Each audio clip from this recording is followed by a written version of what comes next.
Emmanuel? Have you got any time off now before you start your new job? Yeah, I got a week off. Oh, nice. Nice. Very nice. Yeah. Just in time for your double bill as well. You've got all this time to watch them both. Twice. 3 times, maybe. Maybe Manual once. fight. Maybe not at all.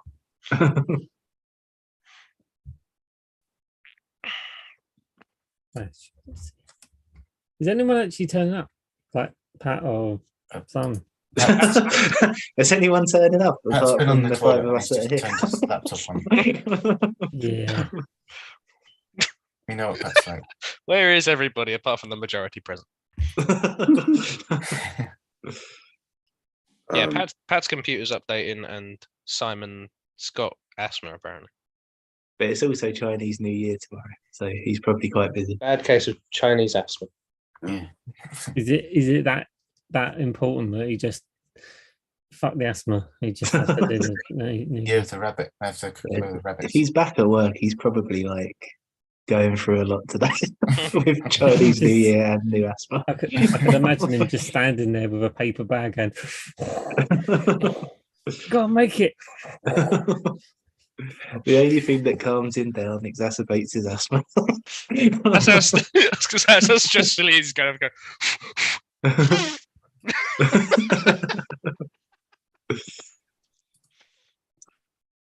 Ironically, I'll be doing a week off besides like viewing houses and stuff. I'll be you looking to rent again? Yeah, we gotta move. The landlord wants to sell. Yeah, I remember you said. Motherfuckers. Fucking landlords. Yeah. Not my landlord though. He's great. That's good. I'm also doing like interviews for like part-time jobs on the side, basically, just to make some more money temporarily, because you got moving, honeymoon, like there's a lot of money. Yeah. Mini moon. That was last year. Oh. Yeah, get with the program, Alec. Yeah, fucking hell. Kick rocks, loser. Like how Humphreys, they're just like, get with the times, man. Fucking hell. Where you Technically, been? Under a rock? technically owns a phone. Might as well not own a phone. The rumour that we've heard, but none of us can confirm.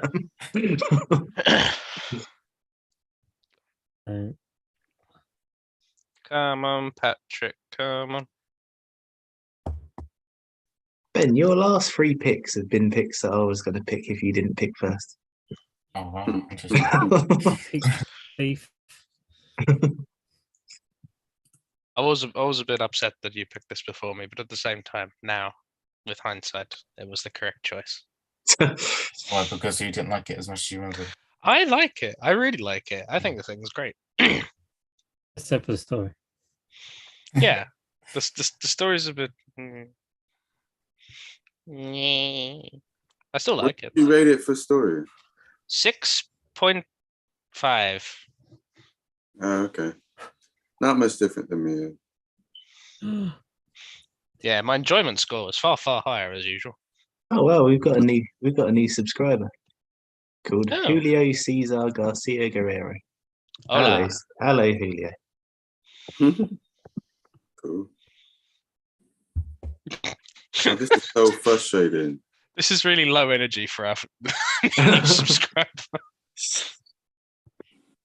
Well, we've now got 18 of them, Wow, which really? is What? 11 more of us than there are, which is, it's all right. There's 18 subscribers. Yeah. That's Yeah. interesting. I'm actually surprised you got one. Yeah. It's interesting. Holy It's shit. just Rob with 18 accounts. I am Cut the subscribed to box. us, actually, so one of them is me.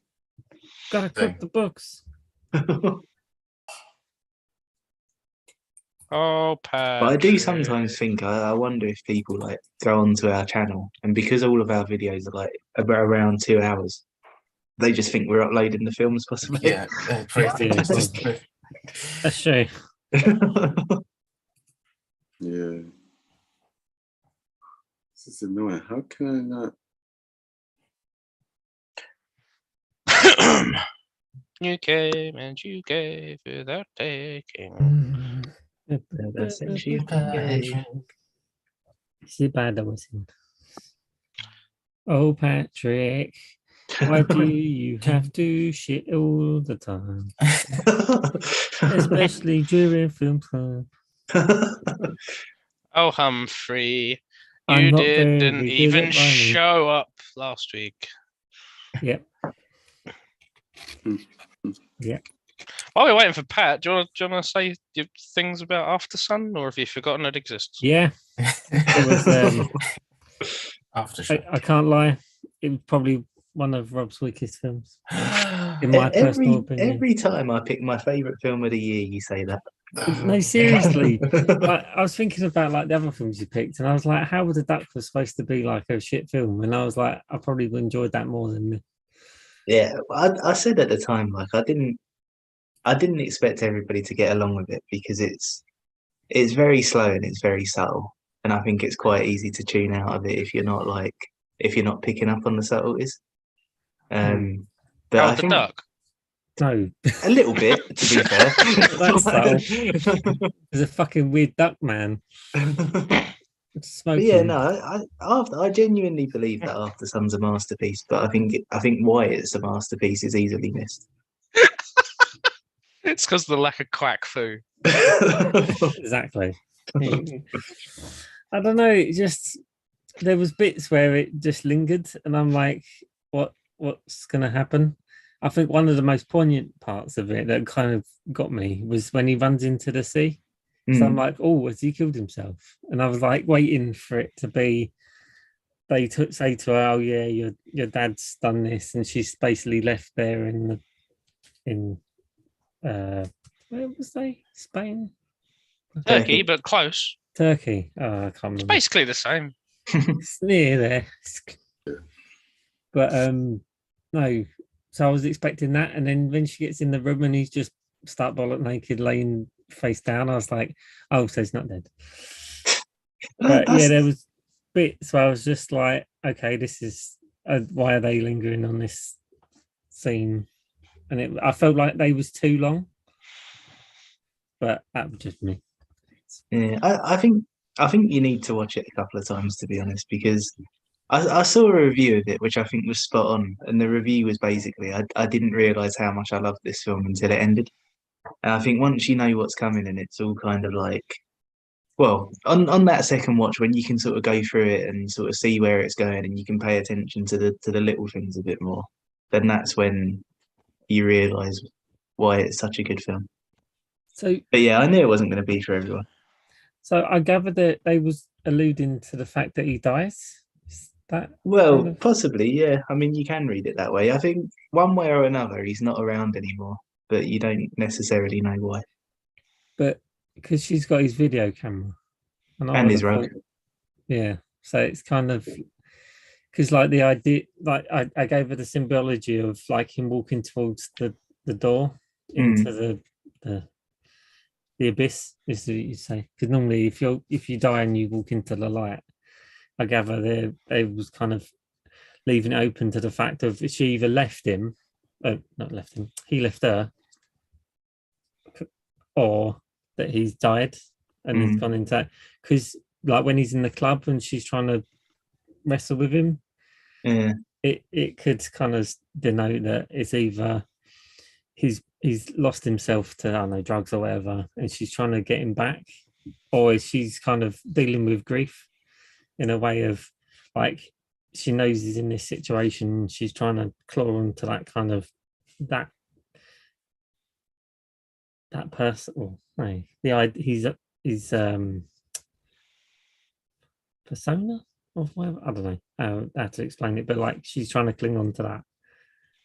But yeah, I kind of alluded, like in my mind, I just felt like he was saying that he died, Mm. and like by him walking through them doors, it's him kind of and Yeah. to the Yeah, forever one sleep. way or another, I think that holiday is probably one of the last times that they saw each other, if not the last time. But Hmm. I think one of the things that's so good about it, and well, Mark Kermode said something that I think is really spot on. He said that it's like experiencing a memory that of something that never happened to you, and I think to that end, it's kind of like it's almost like a choose your own adventure because it's so open ended that you kind of have to put your own experiences into it. And I think that's where it got me so much is because I was seeing things with Callum and sort of what he was going through, and I was relating it to sort of ways that I've felt before. And that's it really hit me on that level. So Like I took Rachel to see it and she didn't understand it. And Yeah, when we was coming out, she was like, "Oh, I just feel thick now because I don't understand what you get from it." And I was like, "Well, it's not an intelligence thing. It's just that different experiences make you interpret things differently." Yeah. And I think the film's very good at sort of inviting you to interpret things however you want to. Yeah, Oh. definitely. I've a bit of a connection. Oh, yeah, with the song when they was playing the fucking Macarena. You have a has connection with the Macarena. No, it has a personal connection. I have a spiritual connection with the Macarena. I know it's something happens during that time period in my life. So Well, that's what Simon had. whenever I hear that song, it kind of brings back them. Yeah. It's weird when like things in your life get time stamped by like modern or no, I'll say songs, but there's certain things that happen. You always think of like, oh, that happened then, and I knew when it was supposed to be set in because the Macarena come out in '96, and yeah, I fucking hate that song. So, yeah, I don't know. I think that's for personal reasons, not because I think it's that's what's shit. so great about it though, because it's like I've spoken before on these calls about how like there's a there's a line of thinking that the way that the way that some people's brains interprets films is as if they're memories, and I think this is really good at sort of like it is kind of like the in between of like film and memory, and I think that's really cool. Right. Do we want to wait a lot longer? What is he doing? Don't know. What This is does- he doing? Pat's got like the most up-to-date iPhone ever, but he still won't join on it on his phone. I know he has That the was Zoom the app. bitchiest tone. He won't pays believe all how that up-to-date money Pat's for iPhone a is. It's piece not of even shit out phone. yet. There he is. Get a better laptop, you motherfucker. You said that just in time for him to not hear it because he hadn't connected to audio Yeah, yet. good. It's bad. I'm glad he didn't hear it Hi. because he's going to be You're super right. confused. I take it nobody's heard from Simon yet. No, certainly not. He's like had a look at the chat and stuff, but he's not said anything. So I think it's safe to assume he won't be joining us today. Well, it's nearly. Yeah. Yeah, it's nearly 22. Ben, why did you pick this film? It's good. There you go. It is a good film. Yeah, I well- can't lie. It's, What did you say? Oh, you don't need to know because you know. You don't need to know because you already know. Yeah, Oh, did you just say because it good? yeah. Mhm. So let's move on. I Yeah, should. but- Cool. Watch your films, man. oh, there you go. Goodbye. See you there. Film club adjourned. There we go. So the thing is one that I've always liked. Like most of my films, to be honest, are all ones that I've kind of like lived with since I was very young. Maybe I've saw the thing maybe a bit too young, but either way, I've always been fascinated by it since I did see it when I was like 12 or something. It's one of the first John Carpenter movies I saw before Halloween, before Assault on Precinct 13, all the others, but yeah, this is the first one. And because I'm a big fan of like especially sci-fi movies like this from the 80s with like the special practical effects that are very kind of like visceral, very disturbing, and very kind of like they're not going to leave you anytime soon, and the imagery in them is so distinct that that's probably the reason why it's always been quite a big, profound movie for me, because of how seared in my memory it is. And I think it's quite a film that kind of like ages well as at the same time, because it still holds up in terms of the visual effects side of things. And I do think the story is good as well. I think it's just a good kind of like, because what's the word? It's not like it's a mystery, but at the same time, it's kind of like there's paranoia, and every character kind of has to go through their little like terms of like both acceptance and kind of like how they come to terms with the monster is fascinating, and how it escalates as well is also one of the highlights for this film. And every act and every kind of like decision they make to try and get rid of it has repercussions that many of them expect, and obviously there's escalation that I mentioned. So it's great for that reason alone. It's just fascinating with a lot of understated performances. It's not a very showy film either. It's kind of like, this is before any of them became big stars. And like Kurt Russell, for instance, he wasn't really massive much, but he didn't do many big films before this, did he? And it wasn't until after he became like a household name.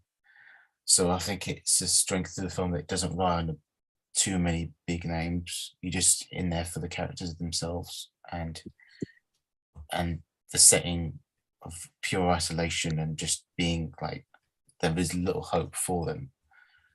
That there's so much tension there, and there's so much horror and thrills because of where it's located. And I don't think you can really replicate that in any other setting in a lot of ways. So I feel that's one of the distinctive things about it for me. And it was one film that it's always one I always enjoy watching again and again for all those reasons. Even if it is gross and disturbing and weird and horrible, but that's partly the reason why I like it. Yeah, so yeah. What makes it the film, to be honest. The whole thing about the film is just how nasty the everything looks. It's just, Yeah, you're in your element this week, weren't you? I was. It was. I was just. I was like, oh, it's that bit coming up, and I was like, yeah. Now, when you see the dog's head split apart, Oh yeah. so cool. You look at it and you go, God, it's just worlds away from Tokyo Gore Police. This is how you do it. Not that. Well, it's on. I wouldn't say it was on the same level. It's similar. A lot of But us with would. the difference is with Tokyo Gore Police, it Was was that like completely Terrible. absurd. It was like when you had the chair lady, and it's like, oh, this is just grotesque. Whereas the thing is it was still some realism that you could see. Like when you first see the first corpse, and their two faces are like twisted up. It's like you can still see the human, and like when he says, "Oh, they've still got their organs," I was just so good. But I think you definitely need to watch this film twice. Like if you've never I'd watched love it to. before, watch it once, because you don't get the nuances of like the dog at the beginning. Because Yeah. when I watched it again, I'm like, oh, the dog is to simulate the alien, and then when you notice it going in and out the stuff, and it's like, it's really. That's really clever. I really like that kind of dog start. Not in shooting it, Good old doggos. but yeah, like the whole scene with the dog. Like they must have trained the dog really well to like walk Yeah, around, make amazing dog himself look actors in this. suspicious. Yeah, they found a good dog actor. Like Mm. he doesn't it doesn't like blink. It sort of like walks around like a retard. Like it. Mhm. Just like shit, man. Yeah, there's so much menace in how he like moves and just stares at people as well, isn't it? Yeah, well, like even when he's watching the helicopter come down and he's just he's just looking at it out the window. And he's just not really moving. Yeah. And he's not Yeah. blinking, and he's just sitting there looking at it. He's just like, damn, fantastic. I must admit though, like on that scene, I kind of looked at Frank and I was thinking, what would it take for Frank to do that scene? And I just imagined somebody stood there with like a bunch of ham in their fist, just like. I can imagine Frank would be like, oh, if this film was made with Frank in it, it would be a completely different film. I think we'd just go completely different way. Do you know what? The scene where they shoot one of the dogs, like Frank was sat on my lap and he literally just went nah. And he like jumped off and went and sat on the other sofa. He wouldn't sit with the other dogs. He wouldn't even go into that part of the place, would he? And he would just like beg for food somewhere else. He just wouldn't even. I'll just give him. I'll be like, all right, Frank, go on, absorb me. Come on, come on. Do it. This one's for free. Bless him. Yeah. But yeah, you definitely need to watch it twice to get the premise of the assimilation, because what's really cool about it is they don't actually show you them in the beginning, so you don't know until when the bloke gets like strangled and he goes out and he's all like and they burn him, because he's the first one you actually see get assimilated, and then you find out at the end that the bloke's been the doctor or whatever he was, the old bloke in the shed.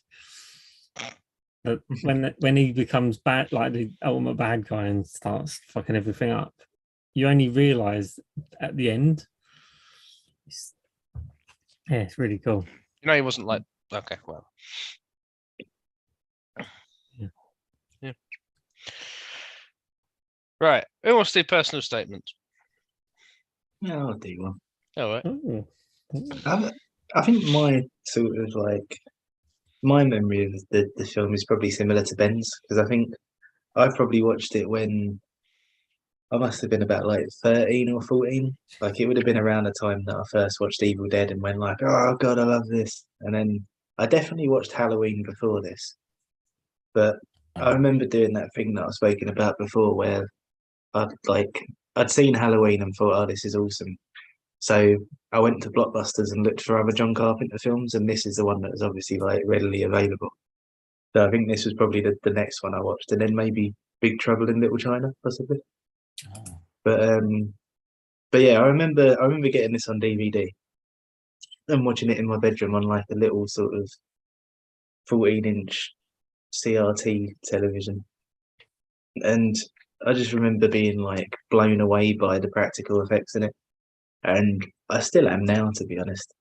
Like that first scene where it's like a dog bursts out of another dog. It's just like, man, it's so gross, and it's like, yeah. And you know, even I've seen this film so many times, but one bit always gets me, and it's when they're testing the blood, and there's like a jump scare before like it all sort of kicks off. Yeah. Like that's every single time I'm like, ah. But I think it's like. I think it does such a good job of building sort of like the paranoid tension between everyone. And I don't know if it's like, it almost feels more sort of real now that we've lived through a pandemic. Because I'm kind of like watching it go like, yeah, anyone could be the enemy. But yeah, no, that scene where like they're so paranoid that they're like cutting each other open and testing blood and all of that kind of stuff. And then the poor Larry is like strapped next to like this horrible like exploded alien, and it's like, yeah, it really gets me. That's probably my favorite scene, to be honest. I love that. But yeah, no, when I was watching it, I was thinking about what Pat was saying about it being dated.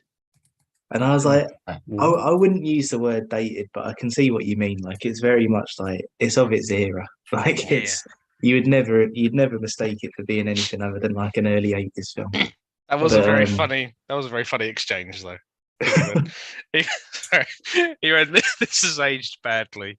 And I was like, wow. And he went, no, let me rephrase that. It's super dated. The fact that he's playing chess with a computer.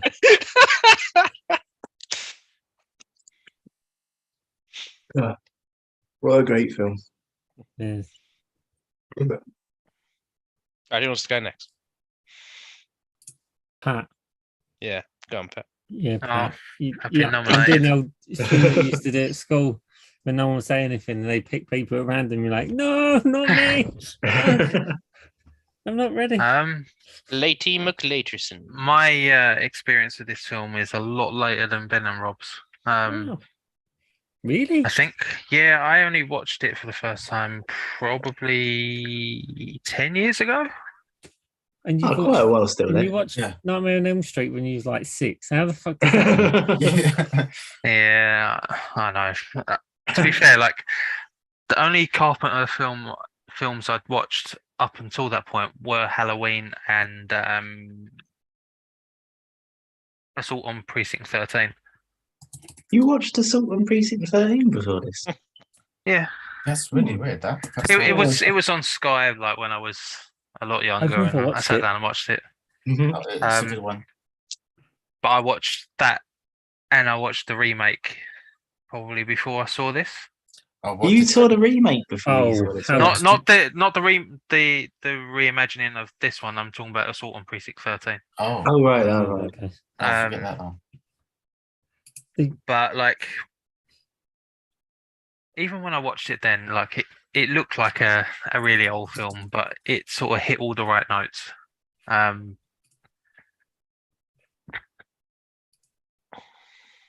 Like it's quite a well told story, like for the type of film it is. Oh, Well, there's other films that have tried to do something similar and failed badly, and this one is like magic. Obviously, people know my issues with stop motion. It does it well in this one, like to the point that I don't really notice it so much. There's films that you can see it quite obvious, and it sort of wrecks my immersion into the film. But this one did it fine. I think they use it quite sparingly in this, to be fair, don't they? Yeah. I think Yeah, most of it is like animatronics. Yeah, so and The fucking spider head. I mean, like this film is just so much fun to watch, and like, what's his fucking face? The main actor, I keep forgetting his name. Kurt Russell. Yeah, I pretty much enjoy most things he's in anyway, so it's like I'd probably be going to a favourite scene straight away, like the where he's having a chess scene and he ends up throwing the whiskey at it and saying, "You fucking cheater." oh, yeah. He just pours it in. That's Trust that's you to like, pick the action lines. hey, you can't change who I am. You can't change my But, no, it's All them fantastic practical effects, and you picked a fucking whiskey chest scene. Fucking... I like that. I like the idea, like just your enjoyment just goes like, ha ha, and then it just sort of plateaus. I know there's a lot of good parts in it, but I always laugh at that scene. That's a good way of characterizing him.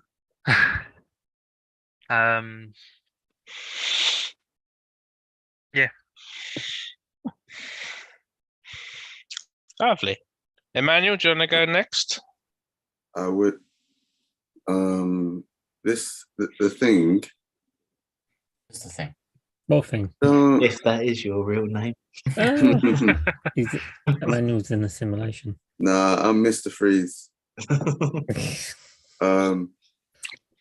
Nice to see you. Anyway.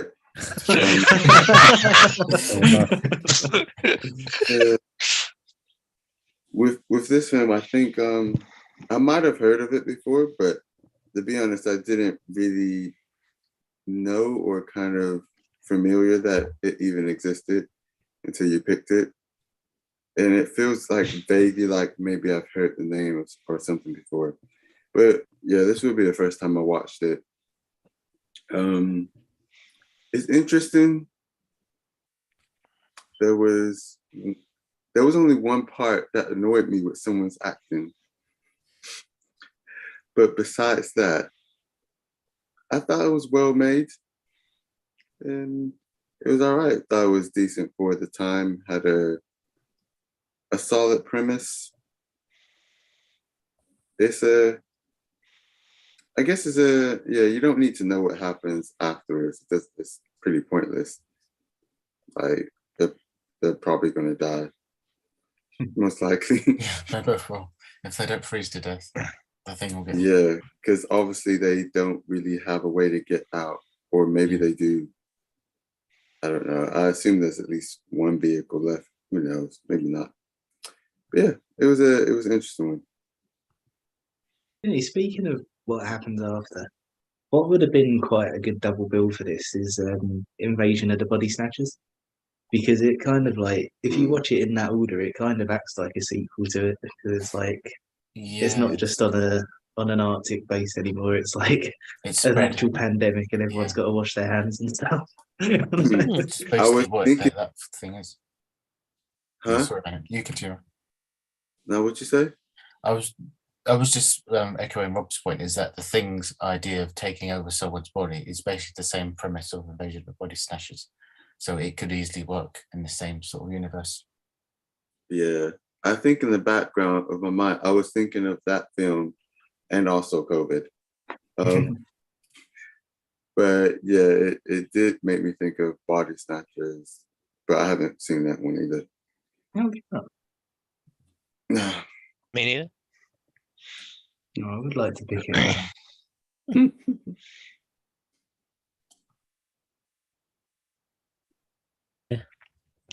What's my opening statement? Thanks for asking. Don't mind if I do. My Yeah. opening statement. Your mother. And you've been a very naughty boy. Anyway, yeah, I really like this film. It's really cool. I looked at the plot a bit.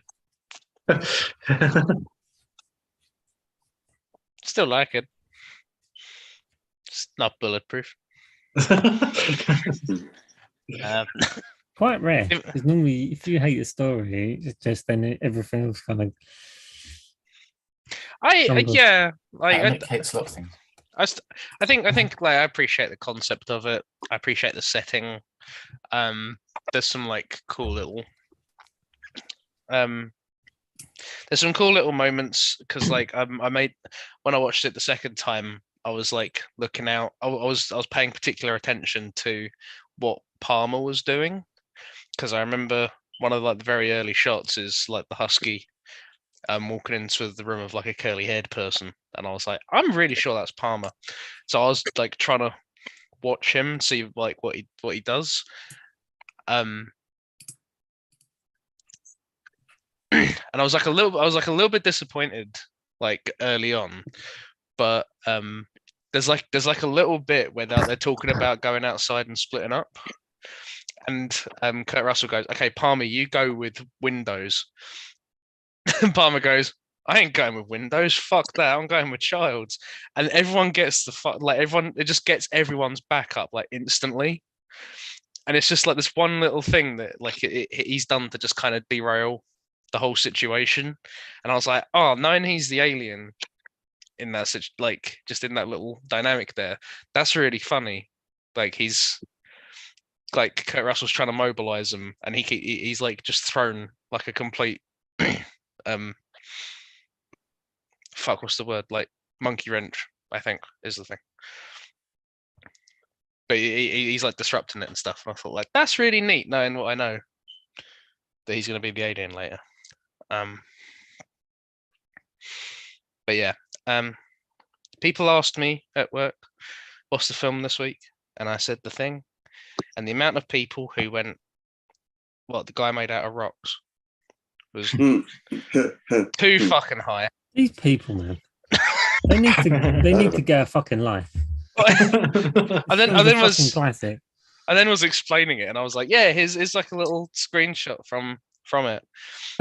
And the guy I was talking to was like, "Yeah, that's gonna get a 1 for production, isn't it?" And I was like, "No, you need to see it in like motion. Like it's really good stop motion, but I guess it's a still, yeah, maybe, but like I love it's that. The amount of work they put into that film to do that, all them special effects is just mind blowing. that's the thing. Like it's dead expressive when you're looking at stuff like Norris when like he like he's on the autopsy table and his head becomes a spider. Like all that stuff is so fucking good. Like it's not like the prosthetics and stuff aren't like too elastic. They're like, I don't know, that they are a bit elastic, but like in a believable way. Where I'm Yeah. like, oh, that's an alien, not like that's a shitty prosthetic. Yeah. Like it's really really good. That was a bit rambly as an opening statement, but go on. It good. Yeah. Despite the 6.5 I gave it for story.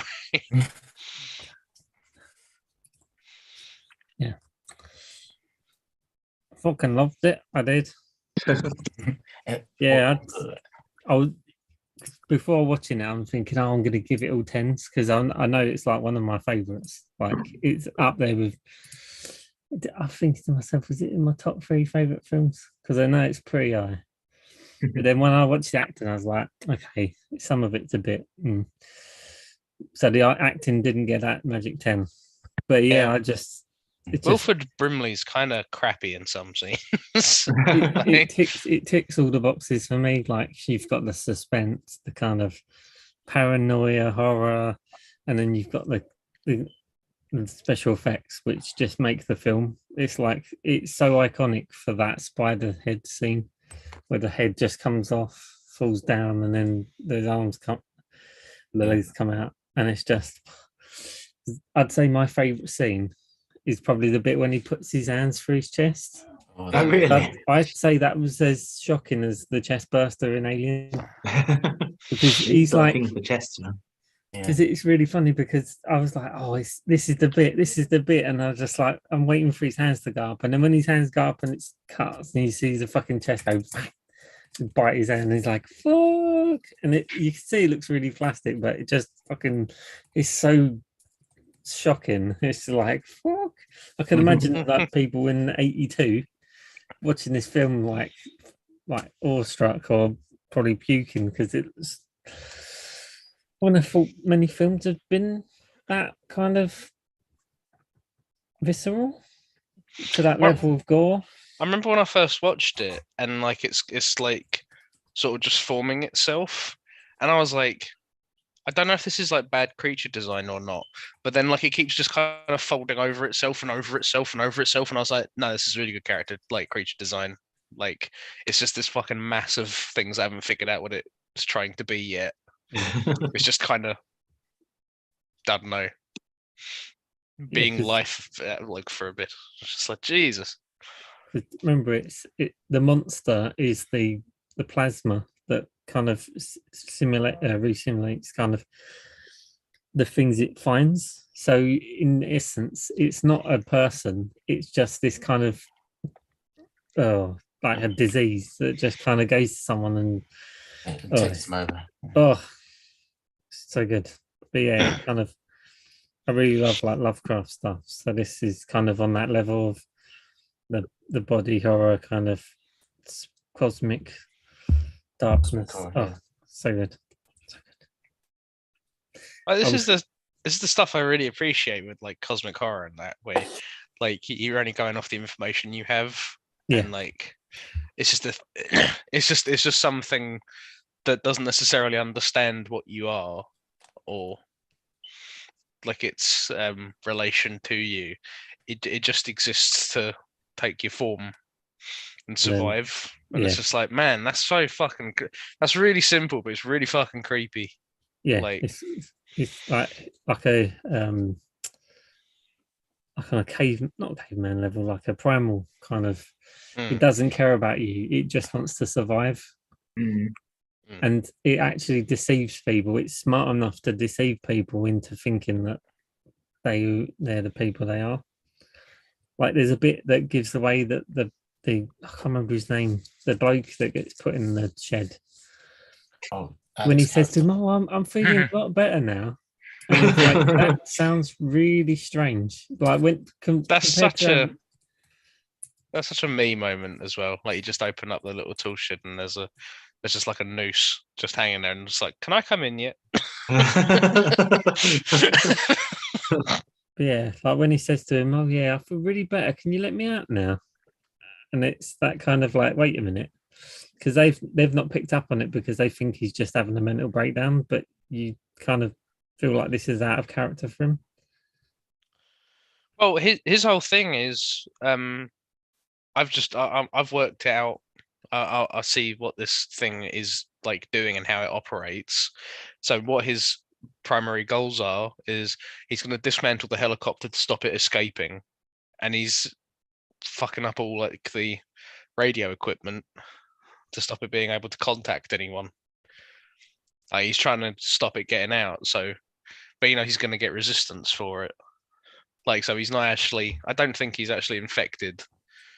Like before he's infected at some point, like while he's in the tool shed. But like prior to that, yeah, he's trying to stop it escaping or contacting anybody. So yeah, I will wear the badge of honor of being with the Wilford Brimley character. Yeah, you tried your best. Diabetes. Alec tried to save humanity, but then it was corrupted. He was the only sane man, and he was punished for it. Just like this guy. Twitter life. That's the most theatrical you've ever been, Pat. I thought with some of the picks that I'm going to have coming along, I thought I might as well play that sort of character. You'll see.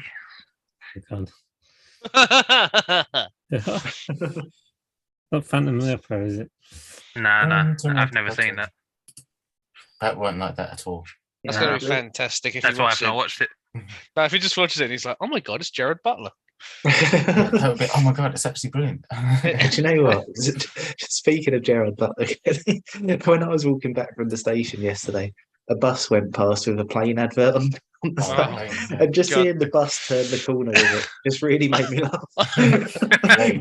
Plane in massive letters. That's not a plane; it's a bus.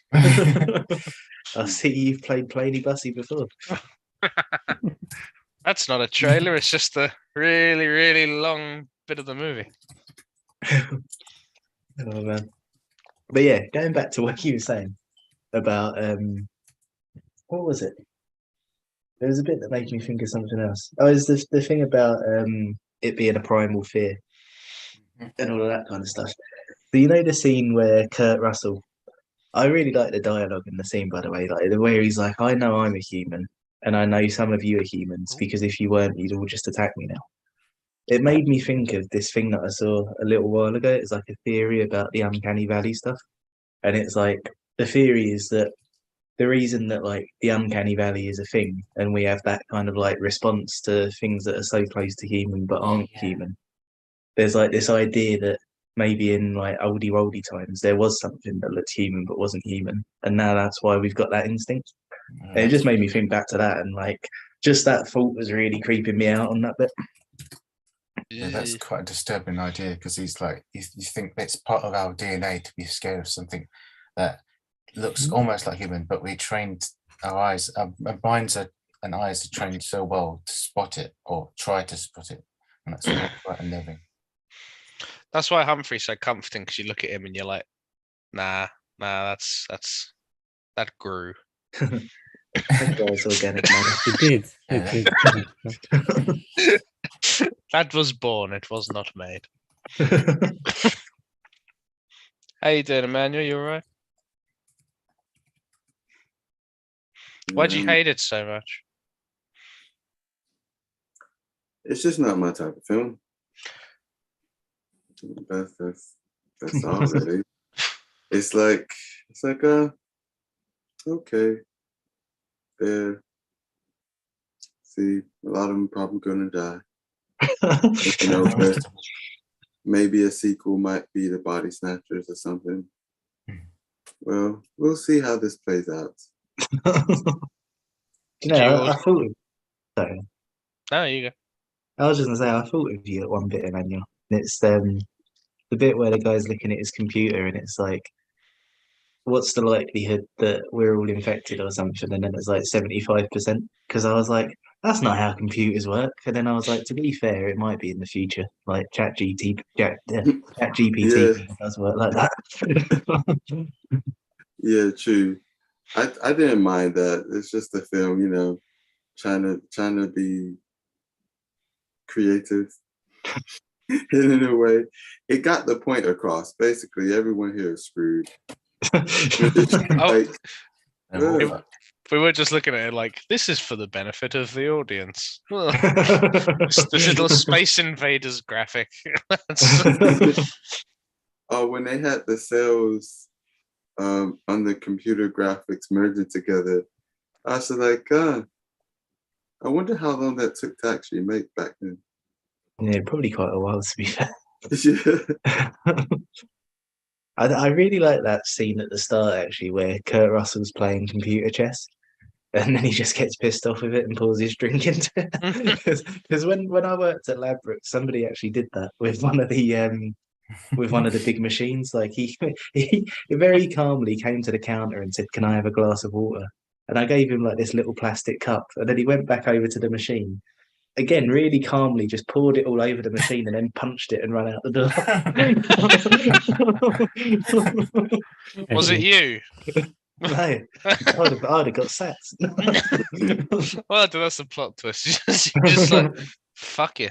To be honest, pretty tame compared to what people usually did to the machines. Oh man, But yeah. I've experienced far too much of that. Did The someone best throw in the Alphabus. bin or something? Yeah, someone had a shit in the bin in the middle of the store, Oh jeez. and it wasn't solid. Oh, no. Was Well- it a solid bin? Well, Oh, I hope so. Jeez. Oh, was one not of those the ones liquid. rolls point in. of the story was like me and the girl that were working that shift. We had no idea what was going on because the store was quite full. So we kicked everyone out at the end of the day. And we're like, "What the fuck's that smell?" We've gone over to the bin and it's fucking just brown everywhere. I'm like, I felt sick. It's the first time I felt sick looking at poo.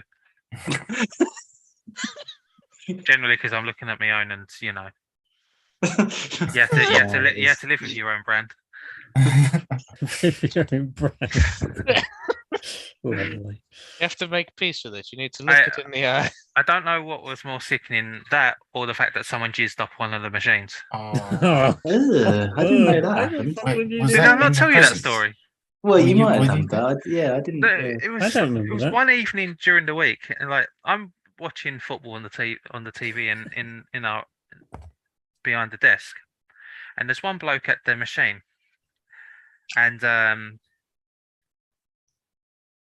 the guy there, I could see his arm moving quite a bit, and I was like, you know, he's probably just playing, so It was playing. I didn't Literally. playing it. Playing. But then he started breathing really heavily. I'm like, mate, you okay? Oh no. And then he just started fiddling around and then left. And Oh, he I was could just certainly see feeling as something well. dripping off the machine. I was like, Why? Oh. Why do people like this? The thing is, both of those occasions, I was working with Gary's ex, and she was like, "No, I'm not going near that." I was like, "Oh, fuck's sake!" So we managed to find a towel and just clean it off. But I was like, "This, I don't want to be this close to another bloke's innards." In it. That's a perfect segue back to the thing. Wow. What a story. Yeah, so yeah, that was that's review of the thing. What? So the moral of the story is, Thank if you, Zan. you need a job, don't choose a bookies. Yeah, no, I agree. And Um, Kurt Russell's performance was accurate and relatable. except he wasn't wanking into his game machine. So it was toned down. That would have been a Oh, different film. That'd That'd have been been a the very Lighthouse. different.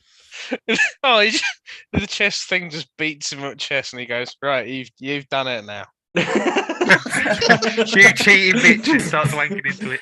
You brought this upon yourself." No, please, no. Oh dear. That's how you'd know. Are you that- okay? Are you okay, Rob? You've been laughing pretty hard there. Every part of that was brilliant. Oh my god. Glad we've immortalized that on YouTube stream. Who the fuck does this shit? See- Like, who in their right mind just goes, yeah, I'm going to do this in a shop? Someone insane. Well, there was one night where we had to call out the police because someone locked themselves in the toilet when we were trying to leave. Oh shit! What, does that yeah. prove a point or accident? No, he fell asleep, locked himself in there, fell asleep. Oh, that's how Alec got banned from Wetherspoons. What, falling asleep? He does that a lot. Gets drunk, falls asleep. He fell asleep in the toilet, and I suppose they might have thought he was trying to stage a sit-in or something. I don't The tamest protest ever. Or he's homeless. Oh, says fucking you broom. know. What? Broom? You look the most homeless of anybody. So in my first shop I ever worked in, we used to have like homeless people come in all the time, and this one bloke come in, and I'm like, he ain't come out of the toilet yet, and it had been quite a long time. We had to get the security to open the door, and he fell asleep on the floor, but it was full of tissue. So basically, Oh, what, he'd like made a bed. it basically he'd washed himself in the toilet, covered the He whole what? floor in toilet paper, but then fell asleep on the floor. Hmm. So the security had to knock on the door, open it, and then basically tell him to fuck off. I was like, what the fuck is wrong? Well, I like to imagine in times like this that John Carpenter is watching the stream and he's quite pissed off. Of little better pet stories or It's just like they were talking about the film and they just started talking about guys jizzing up slot machine. Shitting in the bin. a 75-year-old John Carpenter is somewhere going, I can't believe they did that in Pat Shop. I can't believe they aired me on YouTube. I can't believe they did it in Pat Shop. Let's send him all special edition stuff to make up for it. Damn it, John Carpenter, get out of the fucking corals. That's his next film. We've told you before. Well, get out of the corals. Yeah, why not? Why not? Why did you leave a cosmic horror on our slot machine? Oh, it assimilated itself. The machine becomes sentient. Sentient no. slut machine. Oh yeah, don't let John near that. Oh, I'm adding that to my list of titles. That is the name. That is a fucking film name. Sentient slut machine. That's nearly as good Maybe as that'll be chopping my mall. script. That's nearly as good as chopping No. mall. Uh-huh. But yeah, it's solid. Solid. Yeah. Anyway, should we talk about the thing a bit more? Yeah, What thing? Yeah. Thing to do. the thing. Earlier on, I said to my mum, "Oh, I still need to watch The Thing," and she went, "No, what?" And I said, "The Thing," The Thing. and she went, "The film," and I went, "Yeah." The thing. I can imagine a conversation and I love it. What thing? The thing. Fuck off. I love the path of least resistance. You just repeat yourself twice and she gives you an out and you go, yeah. Rob sees where it's going and he's like, right, we're I'm cutting gonna it off take- here. I'm just going to take that with both hands. I'm Yeah. just gonna walk away from this argument. Yeah, I don't know though. Like the opening shots where you've just got like loads of snow and not much else. Mm. I really like them. Like it's just there's something about that landscape, and I don't know. Maybe part of it is like growing up loving Star Wars. I don't know, but there's something about like a snowy landscape that just makes me think like we're gonna have a good time. The only time I like to see snow is when I'm not in it. That's fair. Similarly, when I most like to see films like The Thing is when I'm not experiencing it. Yeah, exactly. I like to see horror and murder as long as I'm not involved. I got to say though, I could definitely see myself in the Norwegian people because they're fucking shit. They can't hit a goddamn thing. They go and do the pin for the grenade and then it just Oh, you slips can out of their say, glove "Fuck." and he's like, oh fuck. And he's like, I need to get away from the helicopter. No, fuck it, your helicopter's exploded. I'm just like, damn, I can so relate to how inept you all are. Like, Hmm. apparently, when he's talking to them, apparently that is Norwegian for "it's an alien." Oh, really? It's an alien. Oh, fuck. And I was, That's Oh, cool. interesting indeed. and I was like, huh. That's according to my dad. I don't know how true it is. I think he might have read it in Empire, and we can't trust that. I'm gonna check that now. Actually. Well, especially since they're related to Cineworld, isn't it? Are they related to Cineworld? Or didn't Cineworld buy them out? Yeah, Empire and Cineworld. No, I didn't know that. Yeah. Well, the one that Hmm. we go to in Leicester Square is Empire, isn't it? But it's a Yeah. Cineworld I didn't know. presentation. I didn't know that was related to the magazine though. Oh, I Oh, don't- Empire Oh, the magazine. Yeah, Oh. no, that is a different thing. It just has Oh. the same name. Wait a minute.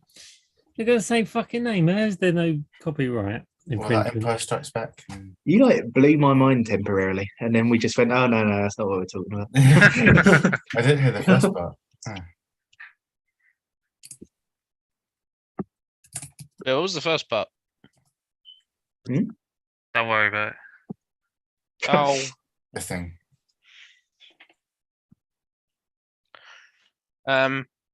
okay. So apparently, it actually says, "Get the hell away from that thing. That's not a dog. It's some sort of thing. It's imitating a dog. It isn't real. Get away, you idiots." Get away, you idiot! I do love them. Sorry, Dad. I do love that whole like idea though. That the first thing that goes is the dog, because it's like, well, it's a really cool scene for a start. But that bit where they shoot the dog and then that causes like the little internal conflict. I was like, yeah, that's nice, because even if a dog was an alien, there would definitely be somebody there going, "You shouldn't shoot a dog, man." Yeah, it makes more sense that way. Mm. Because if it's a human, you've got this like possibility of like, oh, hang on, maybe this is someone really truly evil. Well, the animals, they're not evil. They're just animals, aren't they? There's no maliciousness in them. But that's Hey, the look thing, at like, Dan. there's even a really good contrast, because it's like they shoot a dog and then there's like that kind of like little argument, and then later on when he's testing the bloods, and then they're just like, "Well, if he's not an alien, then that makes you a murderer," and Kurt Russell's just like, "Yeah, all right, cut your thumb." It's just completely like breezed over. Even like the poor man who looks after the dogs, he gets accidentally killed because he tries to attack him. Mm. It's like, oh, he wasn't there. Ugh, that poor man, he got fucked. Fucked over so badly by everyone. Well, he did try and kill Kurt Russell. Yeah, but they was thinking that he was the bad guy because his shirt was all ripped. No, because he spent all the time with the dogs.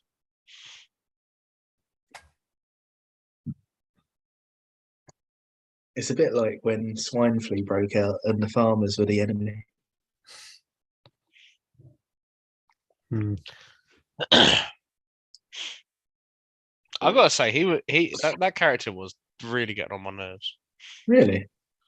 Yeah, I was just like, there's like some sort of tendrily cosmic horror thing, and it's like it's got the dogs. Okay, it's just got them. Like, sorry, and then like someone does like a mercy killing, and he's like, "No, fuck you!" And it's just like they're dead, man. Like, come on. It looked pretty fucked, to be honest, and it was probably going to suffer more by being alive. Yeah, and like, and I yeah, there would be someone doing it, but I'm just kind of like, man, can you? Fuck's sake! Stop chucking yourself in the way. Oh, also, there was actually like a little bit that annoyed me at the end of that because they set it on fire for literally like about 2 seconds, like not even that, and then they start extinguishing it again. I'm Yeah, like, that felt a bit guys. too soon, didn't it? So this looks like a mountain of just hot dog meat. Do you want to give it like more than 2 fucking seconds? Yeah, just let it burn throughout the whole night. Who They cares? like their meat done rare. They like it blue. Yeah. Yeah. If Pat was the one with the flamethrower, he'd make sure it was well done. If it was me with the flamethrower, the whole building would have come down. The thing I was would like, have burnt a lot. you get a particular, I wouldn't kill a particularly hefty bloke. Like, just that long on a flamethrower. Like, come on. What are you doing? The bit that got me was the bit when the when they find the bloke and he's like, oh, he must have died from being caught alight by a flare, and I'm like, how big was this fucking flare to literally singe into a corpse? Like, he was completely charred. I'm like, really? I don't think a flare's gonna burn you, but I don't think it's gonna cook you that quick. Yeah. That's probably my only real gripe. I don't really have many gripes, to be honest. Like, I do. I know. We're not. not. We're waiting. We're letting the good vibes And the good And vibes raw. flow. until Alec goes, this is wrong with the story. Blah, blah, blah. To be honest, the only thing I was thinking is like, it's not even a serious thing. I was just like, if this was in real life, there would be at least one person denying the existence of the alien. But that's because I've lived through COVID. So Actually, Sam, well, yeah. And there'd be one person saying, it's not that bad. Yeah, it'd be you. Yeah, I know, that's why I said it. this will all blow over.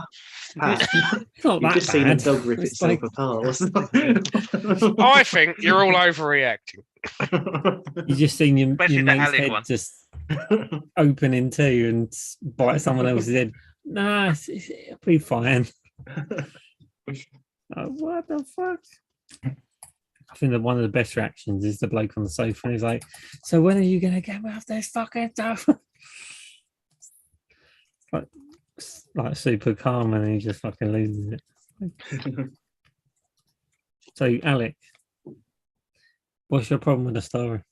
I just have a fucking problem with the amount of times people, the stakes keep ramping up, and Kurt Russell's like, That's I'm no not stakes. letting anyone out of my sight. Anyway, I'm now going to go to this different room by myself to record something, and Fuchs is going to be in this other separate room doing something else in the dark with no lights. That's what we're going to do. And I'm like, so them splitting up causes conflict. And so they go, oh, we better treat this really, really seriously. Anyway, me and Windows and Knowles, we're going to just go check this out. Actually, fuck it. Windows, you split up. We'll split up and go that way because I left my lights off and I left my cabin. So we're going to go and investigate that by ourselves. You're not going to see us.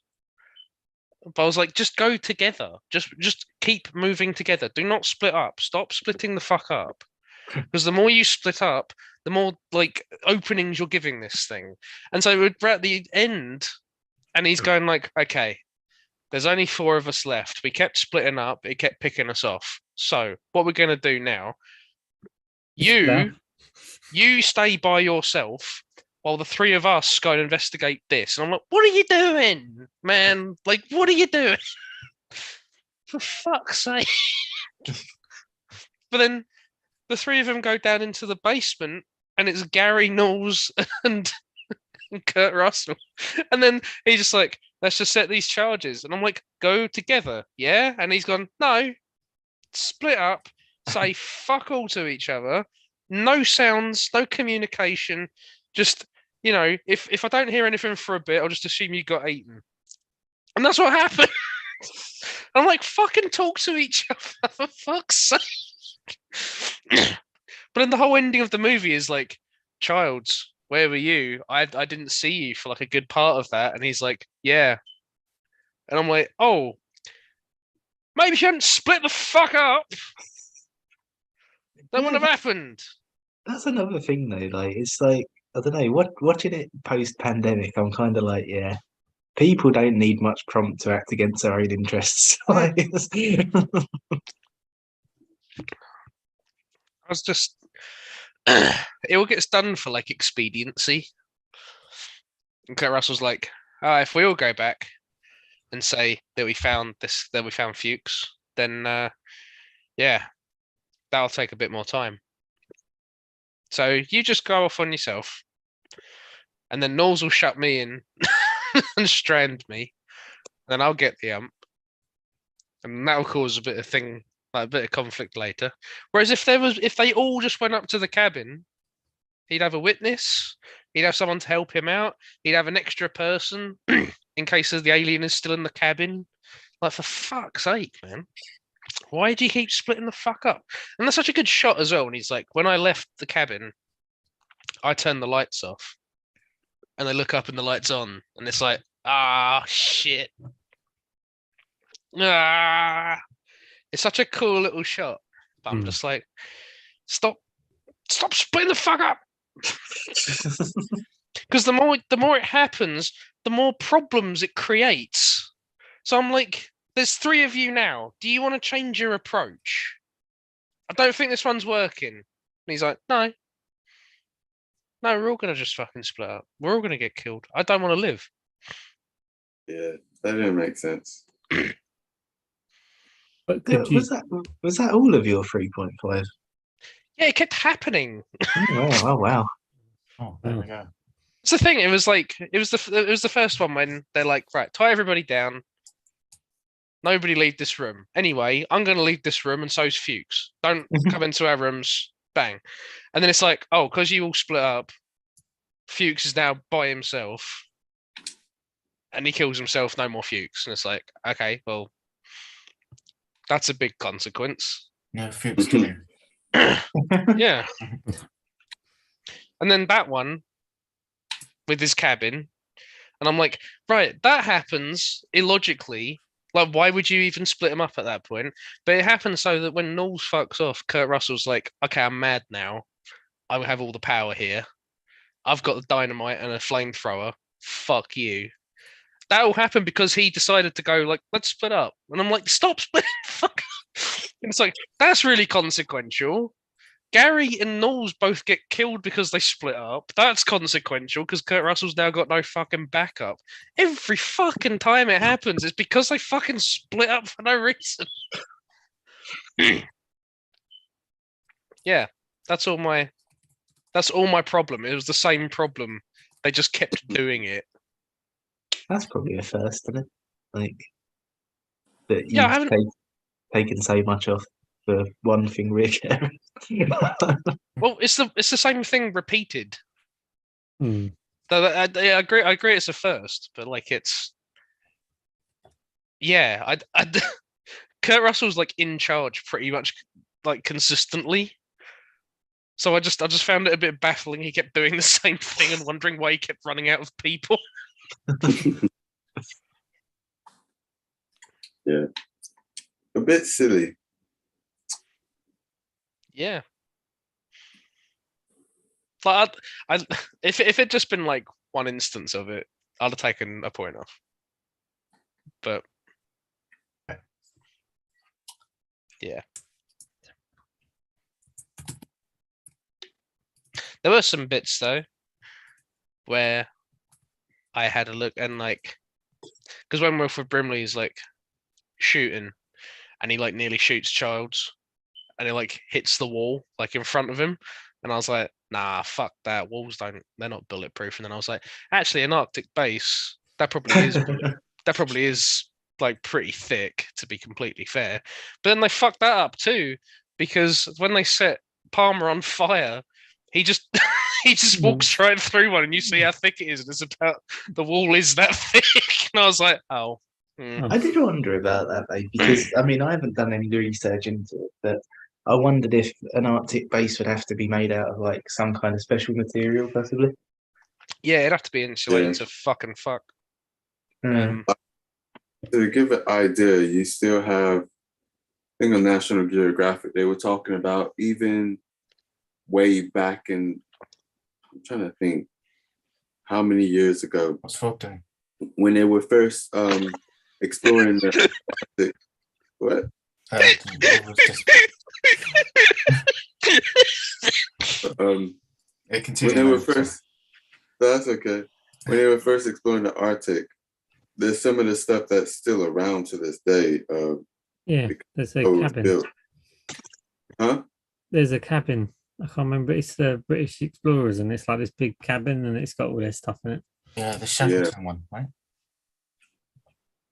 I can't remember which one, but probably. But yeah, they would have had to be built pretty thick and pretty well. Well, he must have been pretty insulated because they was walking around in t-shirts. Good point. Like the cook bloke who's playing the music. He literally is wearing is he wearing a vest or a t-shirt? They must be pretty insulated. Yeah, it's a very good point actually. Like they're wearing just normal clothes until they have to go outside, and then they wear 12 layers. Yeah. That's the thing when you outdoors. when Palmer goes through it, I'm like, oh, I mean, the thing is like strong, I guess, but then like you actually like see the thickness of the wall, and I'm like, oh, that's not anything. Yeah, but remember, some bloke had to run through that wall, so it probably wasn't going to be thick. Yeah, but it should be if you're having walls that deflect bullets. But they're making a film to get the effect of the Oh, bloke. Shut up. Oh, To get the effect of him running through a wall, they're not going to make it like 4 inches thick. So he runs through a solid foam, and it's just like a fucking mess. You can make it look thick without it being actually thick. That's what she said. Well, Ew. sure. These are getting weirdly specific, Ben. Yeah. Oh yeah, those were the issues I picked up on. I can see where you're coming from because it's a horror trope, isn't it? Oh, let's split up. Oh, they die. Oh. You stupid fucking people. It's like when you watch the bits when they go on the helicopter, and I'm just like, just fucking fly, and just keep fucking flying, because you know it's all gonna go wrong. So just leave. Yeah. My only thing with it was when it's one of the guys who's curly hair. He had a bandage a lot of the time on his head. Windows. Run away. Yeah, probably. Yeah, I think so. And there was a part where maybe that was the point. He was pretending to be knocked out, or was he actually knocked out? Oh no, I think Wilfred Brimley like hit him. So he Okay, was like a bit concussed. but the acting was so bad. I thought he was pretending, because I was just like, obviously this guy can't act, so he's just like, ooh, oh. I'm just like, I didn't think this was one of those comedy films, so this doesn't make sense. So you must be pretending. But actually, did you actually just get knocked out and you just acted that bad? What's going on? Are you talking about the bit where he's in the room and he's smashing up the computers? Yeah. Or Yeah. the But there's tech? a part where he just unnaturally, like, I think he's supposed to be terrified, so he's kind of just sitting there like, "Mm." There's a bit where he like rolls his eyes up and he's going like, oh. Oh, really? Oh, Yeah. I Yeah. really didn't notice that. it did not Okay. look natural at all. Mm. Like, So, what the crap is this? it Yeah. was the 80s. And I think a lot of the stars were unknown. Well, I Hmm? think the only person I recognise is the two last characters. So Kurt Russell and whoever Keith David. is that his name? Yeah, I Yeah. recognise them two people, but the rest of them, no Yeah, Keith idea. David's like a big voice actor. He is. Yeah. David. The Rock There you guy. go. No, not At that first- guy. At first, I didn't recognize him, and I was just like, "But his voice sounds familiar." And then Camilla was just like, "Is that him?" It's just like, "Oh, actually, yeah, it is. He's just so young, I don't recognize him. Oh, Camilla watched this one. Only a tiny bit." Oh god. I was going to say she doesn't normally watch horrors, does she? Yeah, it definitely was not a film for her. No, definitely not. When I was telling her about some of the manuals picks, and she's like, "Whoa." Oh, what? When you selling who? And I was telling Camilla about your picks, Uh, and she's like cringing, like, oh, like, yeah, I felt like that as well. oh man. Yeah, I'm glad you picked it, Ben. Thank you. I do. I do love the film. That's the thing I had to do. Yeah. I was- well, Fuck. Has anyone seen the original? Nah. I no. did ages ago. I don't think it's like it's better than like the original version of The Fly. You But mean the one you that's would in hope. Halloween? Yeah, but That is high praise. That is. it's not as good as this one for me, but it's still quite a film ahead of its time. Mm. I think I'd it's like to more watch it. original film's more like about these group of men trying to not sure who they can trust, because obviously the visual effects then weren't very good, but it's more about the paranoia than the actual creature itself. Yeah. I'd like to watch it because it's one of the things that inspired Alien as well. Isn't it? When did it come out? Well, the old one. original, Yeah. I think like 1956 or something like that. Yeah, in the mid-50s. I did think it was gonna be older. And then like obviously I saw this the 1982 one. I was like, there's not one older. I know like you told us Ben like the year of it, but I still kind of expected it to be older. No, the original's called The Thing from Another World. Yeah. Isn't that got a really infamous scene for when they set someone alight and they nearly got burnt? So I Like think the there whole is crew. someone on fire. Isn't that a thing? Like when they set the thing on fire, they nearly burned down the studio or something because the fire just gets out of control. I can't Oh, remember wow. if that's the. Wow. Well, I suppose we've all seen one scene from it at least because it's playing on the TV in Halloween. Yeah, Yeah. wasn't it? Yeah, it wasn't. It was on When he wants to watch a scary movie and he's playing it. Yeah. Woo, Cool. woo. There's a that's- there's a nice little trinity that you've created now by picking this, Ben, in Film Club, yeah. because it came out on the same day as Blade Runner, and both this and Blade Runner both flopped at the box office because ET was doing so well. Oh damn it, Pat! Bring down. Fucking ET. Ah. I'm so happy that Blade Runner got fucked out of pole position, but I'm not happy that the thing did the same. All because of E.T. E.T. did What- so well, fucking up Blade Runner. But yeah, at what cost? But what a good year that was. Yeah. Three Imagine great going- films. Imagine going to No! Imagine going to the cinema and watching each one. That'd be a Mental. me, Robin, Ben triple bill. Yeah. Yeah, actually, we've to be fair, yeah, we've only ever had 3 films from 1982 in Film Club, and it's those 3. And my ratings have been 9.1, 9.2, and 9.4. It was a Yeah. good year. 1982's doing all right. I sense another page of the spreadsheet. What else was in I've already 1982? got years on No, I meant successful years. Years. there. What's all the averages for the film release I years? can't hear you. Not you. I said, What? Oh. what's I can't hear you.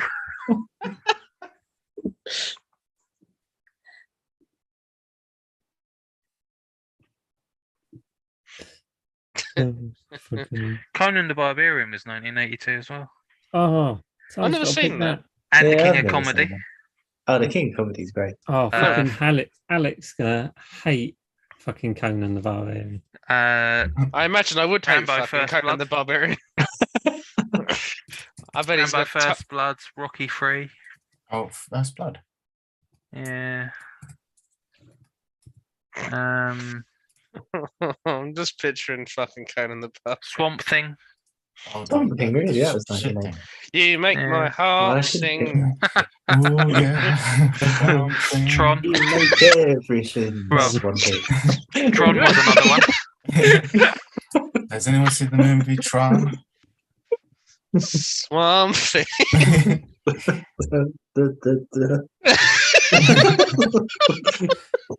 God. Tron's thing.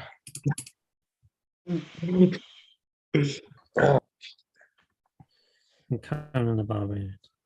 I might pick that You should Alec. pick that. for Alec because I know he's going to hate it.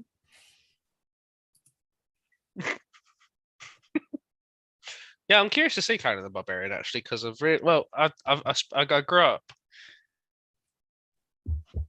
My dad doesn't. Oh, No, fuck it. there's another film on here that's come out that year, The Wrath of Khan. Sadiq Khan's back. Sorry, where did I Pastimes. get to? Sorry, Grumpy. Continue. So, I grew up with my dad not liking Arnold Schwarzenegger, so I've never Never watched really it. I've never really watched a lot of Arnold Schwarzenegger's filmography. Somebody should pick The Last Action Hero. I've realized I quite like him. I really like him in Batman and Robin. I What? really like him in Ugh, Predator. Oh my off. God. What the fuck? I really like Like- him in End of Days. I'm just like, yeah, this guy's great. Big fan. You like his shit films. Not that his Yeah. films are great, but you know. Yeah, Apart I from don't one or think two. he's ever. Well, actually, I was going to say I don't think he's ever been in what I'd call like a really good film, but maybe Total Recall. Well, Terminator. I remember yeah, when we Terminator, of when we course, watched End of Days, I was like, man, he's fucking acting. yeah. He gives a fuck about this one. You know That what? wasn't It's fucking prob- acting. To be honest, It it's absolutely probably was. it's probably one of the only films where he's doing a serious role, other than What, In the Total Days? Recall. Because it's like he's proper. There's actual acting in it, other than him just being like this muscly man who's muscly, This muscly man. muscly man. Like That's if you've gonna get ever quoted. watched, if you ever watched Twins, Yeah, and the whole thing about that is he's a dumb fucking Austrian bloke with big muscles, and he don't really understand that he's got big muscles, and it's just like, fucking hell. Oh, Like you're doing a parody of your own fucking personality. It's like, fuck off. speaking of twins, Kindergarten Cop. My God, big fan. Oh, but the best one is fucking Jingle All the Way. yeah. I've never Fuck seen that film. either. Oh, Why not? Alec won't like that one. put the cookie down. You know, That's the Kindergarten Cop. people have only just discovered that there's a No, it isn't. post-credit scene in that. Is it? Yeah. I might like Jingle All the Way. Oh, it is from that film where he says, "Put the cookie down." Yeah. No. Put that cookie down. It's not a tomb. It's not a No, tumor. that's Kindergarten Cop. Nice. Bless you. Oh, So yeah, more Schwarzenegger. I'm a big fan. I like him. You're a big fanny. I know what my double bill now is Oh, because you want to tell us? it'd be The Running Man and Total Recall Oh, That's a good one. because they're runnings. fucking great films. Yeah, that's a good double bill. Fucking hell. Because like Pat used to watch not Friday the 13th, Nightmare on Elm Street when he was 6. I was watching Running Man and fucking Total Recall. They are two Alright. fantastic films. I Fucking remember you Total talking Recall. about the Running Man in school. Oh, I They're fucking supposed to be remaking The Running Man, which I don't like the idea of. Ain't They he- just remake everything. Yeah, we'll do it. ain't Arnold Schwarzenegger supposed to be in it as well? Really? Don't know. I didn't hear I that. liked the Total Recall remake. I can't recall it.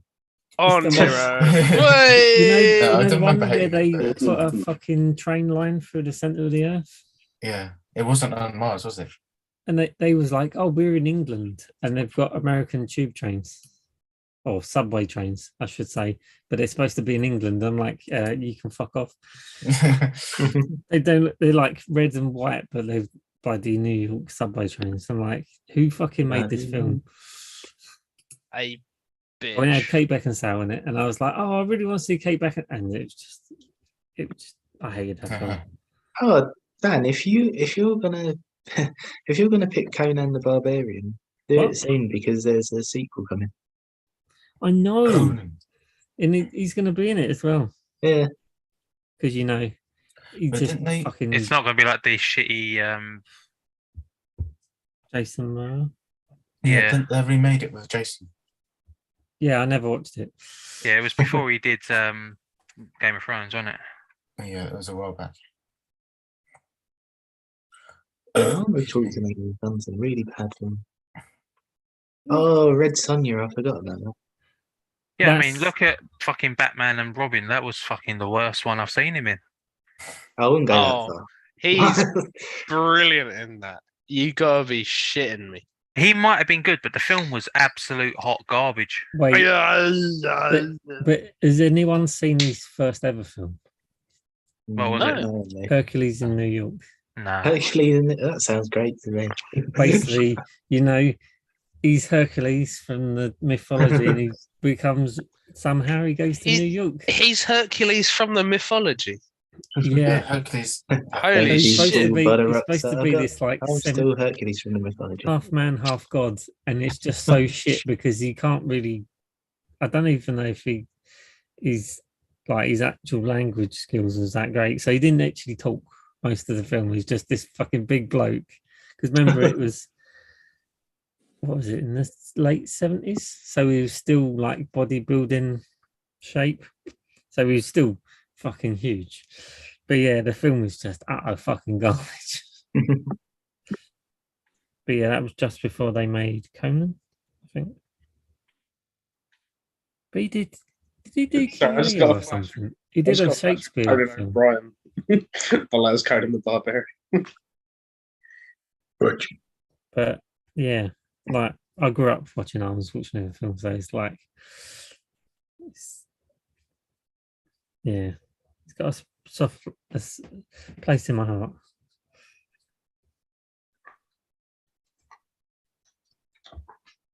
Yeah, I feel like we've diverged from the film. Yeah, I was just thinking, how did we get onto Arnold Schwarzenegger? Yeah, To be honest, I think the film's so good that we need.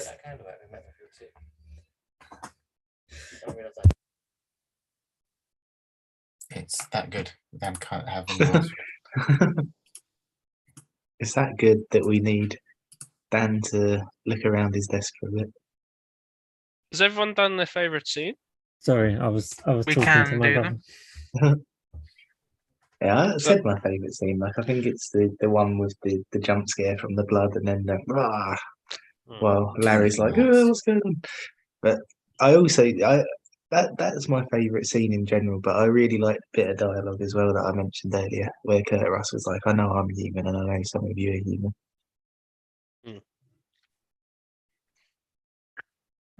One of my other favourite scenes is one that still makes me jump even though I know it's coming. When he's testing the blood and the one time that the thing sort of pops out. Well, that's what I said. Was it? Oh, okay. He I said thought it you were talking about the ages ago. dialogue. No, I said the jump scare with the blood is my Oh, favourite okay, scene, okay. but I also really like the dialogue. My Yeah. favourite scene is the computer one, but I did like that jump scare one as well. Do you know, that reminded me actually. I read earlier that apparently Clint Eastwood was considered for Kurt Russell's role. I don't think it would have been very good, but I can imagine him doing the I know I'm human, and I know at least one of you are human. You'd have just Go ahead, make my day. you just have, you know that he always squints. Like, Yeah, that's the thing. Though, if he was doing his Dirty Harry, though, he'd be going like, "I know I'm human," which means that there's a good chance that none of you are. and he shoots someone who's like, "Fuck you." Just like, wow, Yeah. Clint Eastwood, you suck. Said nobody ever. Well, two of us did. I don't believe you. Dirty Harry is oh, He's a Amazing. dirty man. shitty films. In your opinion. Harry. If anyone Oh. picks Dirty Harry, we should name the chat Shitty Harry. Oh no. Shitty bin. all right. Isn't that what the Netflix show is about? Shitty Harry. The Netflix show. Yeah, Oh, with Meghan Megan Markle. Sparkle as well. Oh, Why did you have to bring that up? Like, you have to just go and ruin it. He said Harry. Yeah, but you brought it out. there's multiple Harrys. There's so many Harry. There's Harry so many Potter. Harrys. I had no idea what you. Oh, not him. Oh, that fucking wrong. Every Harry sucks. I never want to beat a Harry again. My next film is going to be all the Harry Potters. Oh man, this is the You're- sad day. I for film quit. club. Your quit average, film your average is going to tank. Yeah. No, I'll end look film club. Look at all Enjoy these John. fives. I'm trying to think of my favorite scene because naturally I initiate this and then I just don't have an idea of what one I'm thinking. Me and Eb did enjoy Kurt Russell's stupid hat, which Oh, is absolutely fucking useless. It is So fucking fun. I'm gonna have a wide brimmed hat which will cover my eyes, except it does this. So it doesn't. It's like, what's the fucking point You of don't having even a keep your wide head brimmed? What? Why have a wide brimmed hat which also requires you to wear sunglasses? For fuck's sake! Like, what is the point? Dickheads. Don't people wear caps with sunglasses? So I don't Yeah. understand your issue. Dickheads. Well, fuck you then, because I wear it like that too. Well, Your arm on your tit, didn't it? yeah, because it's so small. Tiny titties. This has been quite an R-rated call, hasn't it? Yeah. Yeah, we've gone everywhere. Rob just stood there, just having his junk, just in the camera. Ben let out When his did little. that happen? You stood up for a bit, and then Ben just kind of went, What's he What's Rob- doing? "What's Rob doing?" Yeah. Just, Sorry, I was getting skittles. And Ben was getting skittish. yes. What's Uncle Rob doing? It's all right, Ben. He's just getting Skittles. It's okay. Is he doing that thing like the man in the betting shop did? Oh no. Oh man. Ah, God. I think yeah, like I do think that the blood testing scene is definitely like where the premise is kind of that's what they used to call it in script writing, wasn't it? It's the promise of the premise. Yeah. Where you like set something up and you're like, what's like the big kind of logical end point to this? And it's like you're in a fucking room, you've tied everyone to a couch, and you're just testing all the blood with like a hot needle. And it's like, yeah, we're getting down to it. Like, I want to say it when he says I left the lights off, but obviously I have a problem with that scene.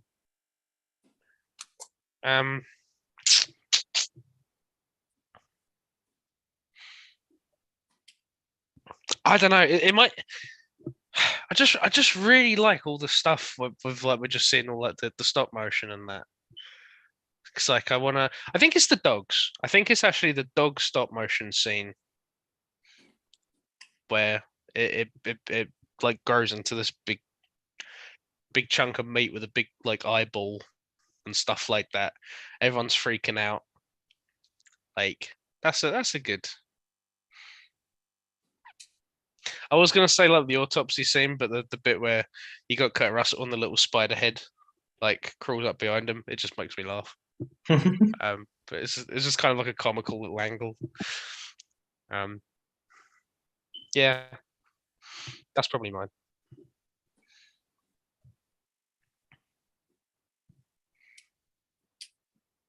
What was your favorite scene, Emmanuel?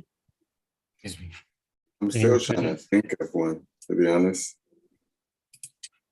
the end sequence. That's what I said. The end credits. Okay, yeah, that final scene. I mean, I was thinking of that, but not like the necessarily credits, but He hated the credits too. So boring. but when it's just like, okay, you wanna well, let's just stay here for a bit. Like, what else you gonna do? I don't know. Yeah. Just burn each other, and then you definitely sorted it out. They're not the best. I can't. Yeah, I don't. Maybe a scene brought up before as well, where I was just like, what the crap is going on? Like the guy, the Palmer guy who turned into, he started going crazy because they tested his blood, so the monster was going crazy, and everyone's just yelling constantly, "Get me out! Us, tie me!" Blah blah blah blah blah. Just like it was just mayhem. It's just like, why is this flamethrower not working? this whole scene just really drags out.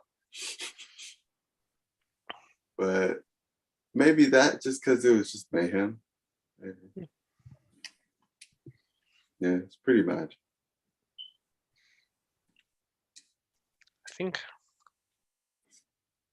I feel like I had another one.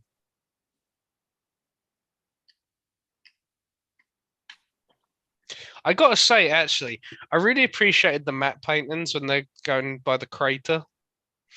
I guess this comes back to what Pat was saying about it being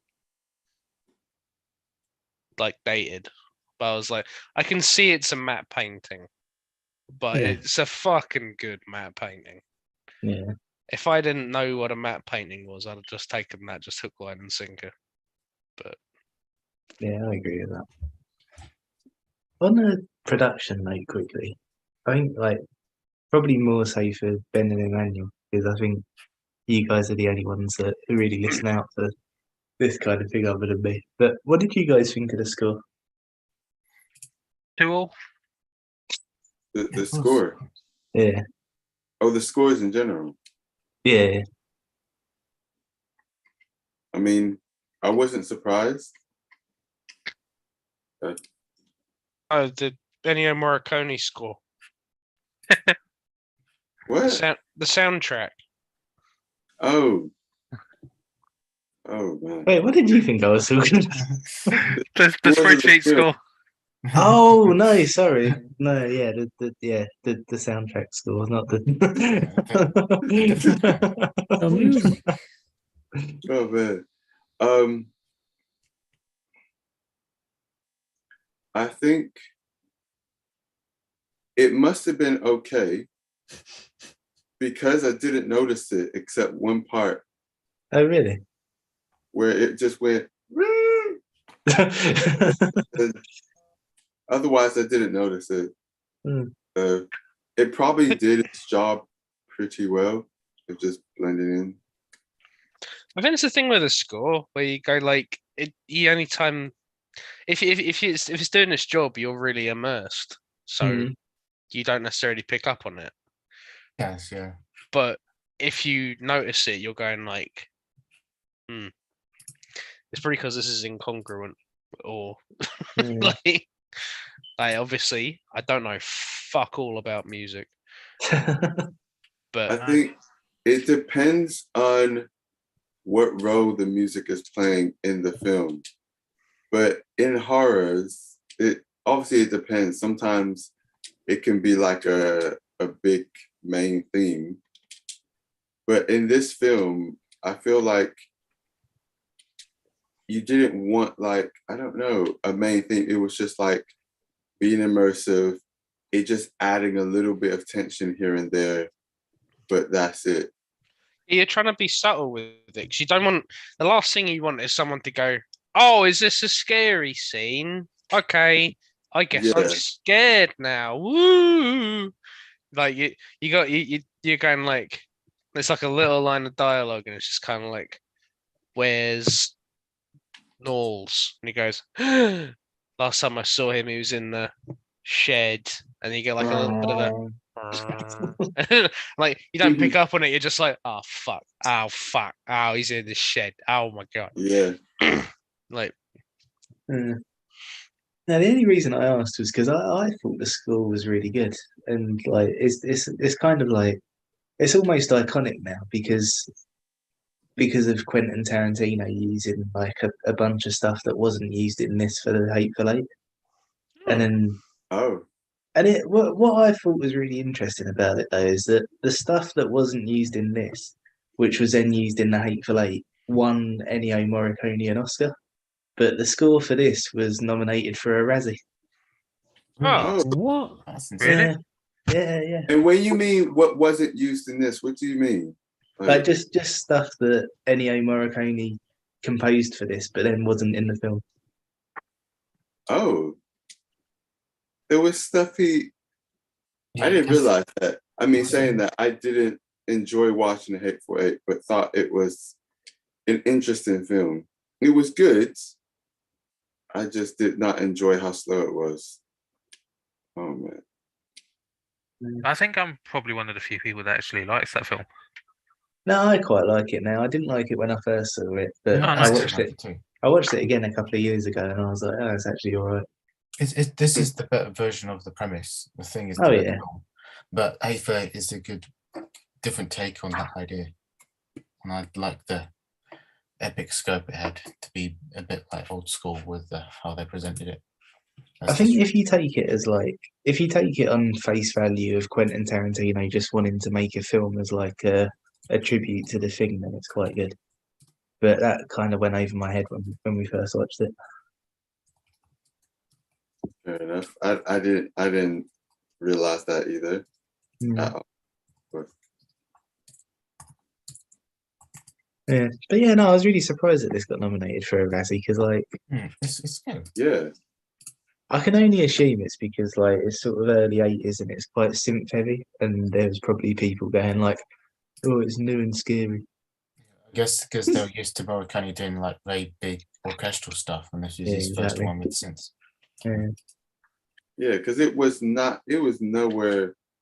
Like, there's probably plenty of stuff that could have been given a Razzie. Like, this doesn't really make sense to me. Hmm. Yeah, especially when, to me, it did its job. Like, barely noticed it. Yeah. Another interesting little bit. So before John Carpenter was brought on to direct it, it was going to be written and directed by Tobe Hooper, and apparently Tobe Hooper's idea was to do like a modern day kind of like Moby Dick kind of story. So he didn't want to do like all of the assimilation stuff. He basically wanted like the thing to be just its own entity, and he wanted Kurt Russell to go on like this big adventure where he hunts down the thing, and where it's like, well, him sort of killing this alien in the same way that sort of like Moby Dick is kind of like that under the sea. He wanted to do that in Antarctica, and Mm. yeah, apparently like the producers who were involved in it at the time said that John Carpenter coming on board helped them to avoid the worst film ever made. Oh man, that says a lot. But I always say around that Tobe Hooper could do Poltergeist at the same time. So, What? well, as in, if Tobe Hooper did this, then he wouldn't have done Poltergeist. Oh, we did Poltergeist. Well, Mm. I thought, he's credited as the director, but a lot of people believe it's actually Steven Spielberg. I But thought Steven Spielberg I did thought it direct was until you told me that, like a No, while back. Really? Steven Spielberg wrote and produced it, but the rumor is that Tobe Hooper is kind of like the face of it you what? because Oh, pooper. Tobe Hooper. Tobe Well, Hooper. the rumor is that he's That kind of sounded like exactly the same. the rumor is that he's credited as the director because Steven Spielberg was credited as the director of E.T. in the same year, and Universal only wanted one Spielberg film out at a time. Isn't that like the only PG horror films, isn't it? Is it? I don't think Well, it's PG it's- anymore. I think it's it's like a 15 15. now, isn't it? Yeah, Is it's it? still a I'm 15. sure it come out and it wasn't a. It got like a really low rating. Oh, well, I think it's Possibly. unless they cut it, they might have done a cut version and done 12A or something. But they didn't have 12s then, did they? So it would have been a PG. Yeah, no. Didn't have 12s back in May, eh? No, it's Yeah. true, to be fair. They didn't have 12s in our day. Until Spider-Man. Yeah, Yeah. that's right. That was 12A. Yeah, I meant I think 12A the to be 12 fair. was like the actual 12 certificate was only on like DVD video. Mm. And then until Spider-Man came out in cinemas, then they put the 12A out and made sure it was like 12 accompanied by adults. I was part of that movement. Yeah, I was- we all were. All right. Unless Alec was the first person to see Spider-Man ever, so there we go. Yeah. And it was an objective 10 out of 10. It still holds up, or That's does what- it? That's what I said to my dad when we watched it. He was like, "How was that?" And I was like, "That scared the fucking shit out of me." But you 10 did out say of 10. there's no contrivances. This little 7-year-old going like, "No contrivances detected, father." Beep, boop. He hadn't discovered Mauler at that point, though. Yeah, true. His mind wasn't warped. I don't think Mauler was Alive. of that age.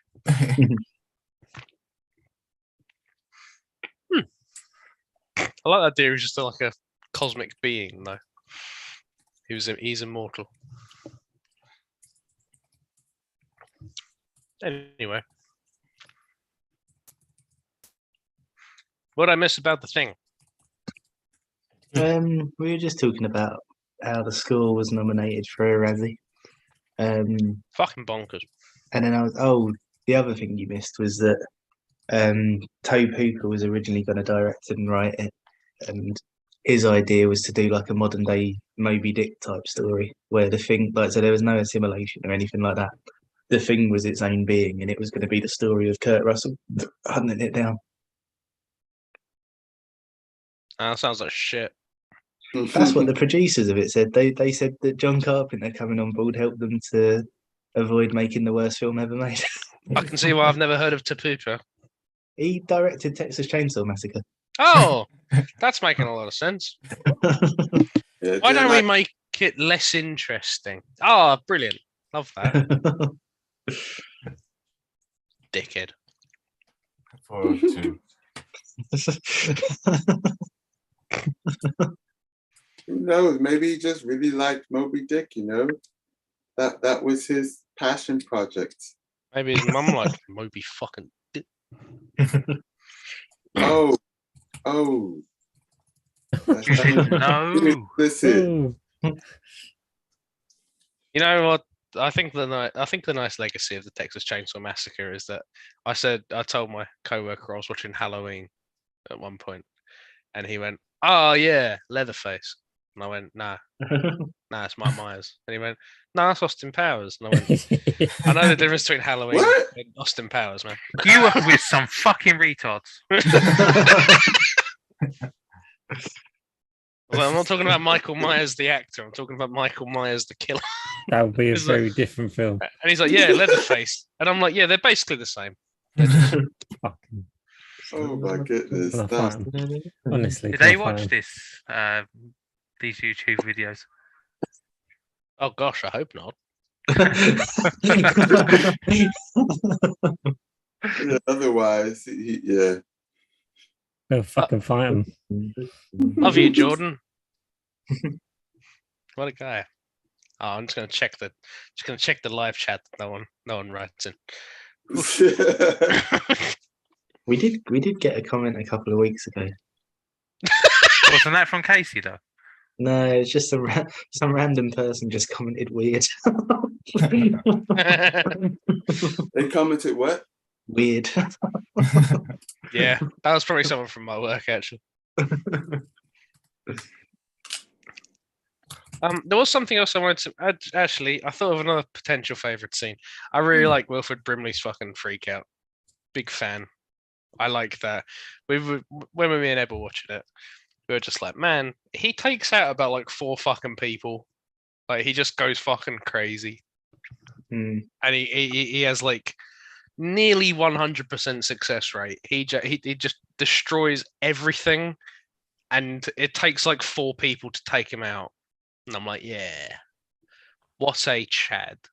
The problem for me though is that I was watching that because that scene is one that's always like sort of stuck in my head. So when I think of the thing, that's one of the first scenes that I go to. But watching it this time, all I could think of was how Ben had named you Blair in the chat. And it was just really funny because I was like, yeah, this is Alec. You think I'm crazy? That's fine. I'll pump you full of lead. And so on. He's always looking to pump someone.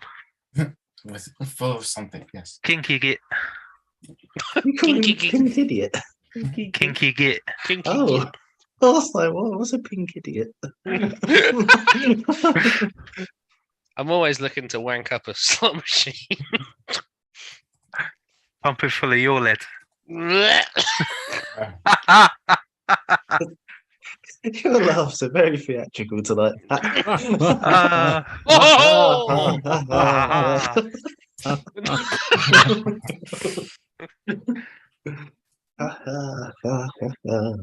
Emmanuel's not fucking amused. He's not got the laugh. He's jealous. Jelly, bro.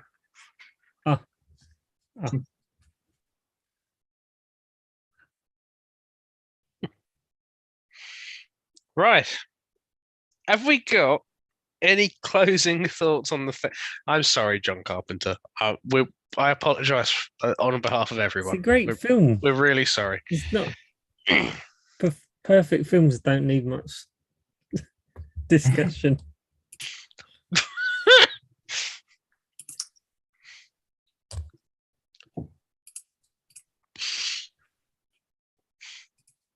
It is a really cool film. I don't like the splitting up bit, but otherwise, conceptually, it's fucking great. But the horror stuff, I saw like when I got it on Amazon, it does like those little 3 descriptive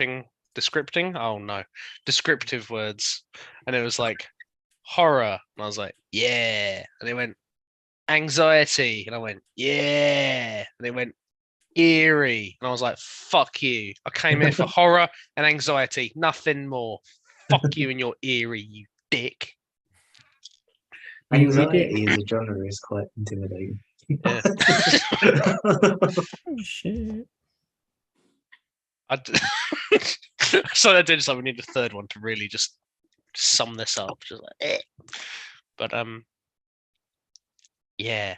Oh, I should actually mention the bit where Bennings. I think it actually since Ben named himself after Bennings in the group chat, I feel like this should be mentioned.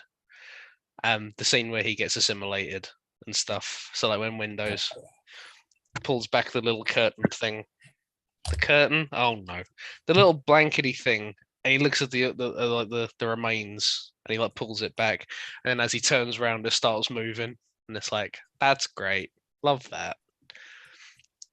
And then he comes back to find Bennings. He's being like assimilated with the tentacles and all that, and he goes to go and get help.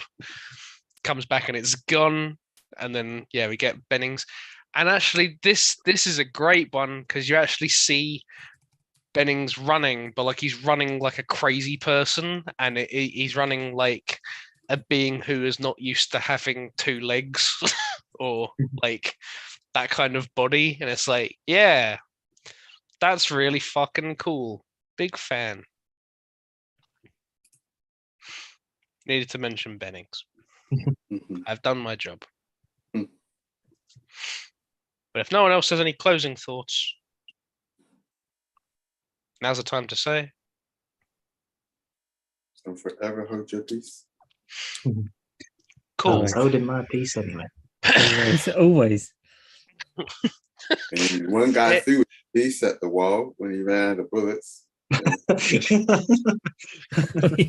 Give peace a chance. That was a great Alec moment. It's like,